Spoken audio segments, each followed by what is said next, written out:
We're here at the DC Independent Film Festival with RUSS PARR with his new film, 35 and Ticking. Mr. Parr. Yes, ma'am. Thank you for having me, first of all. I appreciate it. Tell me about 35 and Ticking. What was the inspiration behind that film? Well, you know, I wrote it was based on watching a number of friends that were hitting that magical age. And 35 is actually, the operative number is 40. But 35 is like, okay, things need to start happening for me. And this is just not a gender-specific movie, because I found out a lot of guys were going through, like, you know what, man? I don't have the job that I have. I don't have a woman. I don't have my kid or whatever. So it's not just about women hitting that plateau, hitting that one mark that says, okay, I need to have a family right about now. So it's trials and tribulations about four people that basically are trying to figure out, all right, I got to get this done before it's too late. And that's what it's all about. Your biological clock is ticking. And we know you as a dynamic radio personality all across the country. What made you want to get into doing films? Well, actually, I'm degreed in radio, television, film. I just specialized in radio because it paid the bills. And this is like my fourth feature film. And I haven't made any money off of any of them yet. But hopefully this one that I will.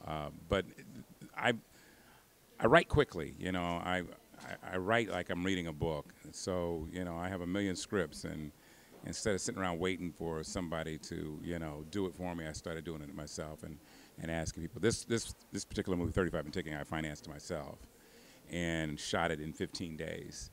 So that's how you keep your costs down. So that's the only way I was going to make some money. So it's a love. I really enjoyed it. It helps me relax, you know, and handle all my dual personalities, and, you know. It's a weird thing, but I don't have to take medication when I sit down and write. And what do you hope audiences get from this film? I think what you're going to find is that it's real, and we show African Americans in real relationships, in real life situations. It's fun, but at the same time, I hopefully I'm hitting on some things that everybody can relate to.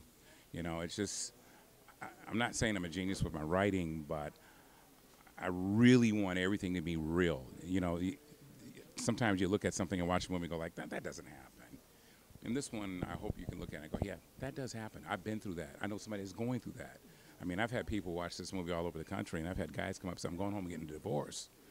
You know, it's been that powerful, and they were serious.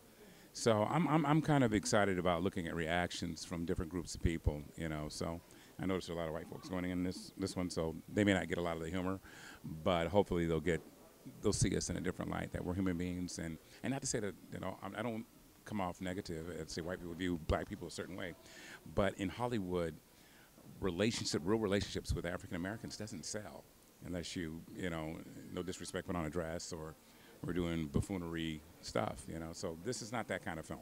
Okay. And how can people see the film? We're at the DC Independent Film Festival. Where will you be showing it, and how can people see the film going forward? I'm going to come out limited theatrical release. Just signed with Image Entertainment. We're gonna target DC, Baltimore, Atlanta first to see if we generate an audience. If we average a nice per screen average, then we'll widen it out. I think the mistake that a lot of people make is that they take their films and say, oh, I'm going to be in 1,000 theaters. But if you got an urban film and you're sitting in 5 theaters in Beverly Hills, that's not your target audience. So I'm taking the film to target audiences that, you know, that know me. And hopefully they'll come out and support. So we're looking middle of May. Hopefully we can get everybody to come out and support this film.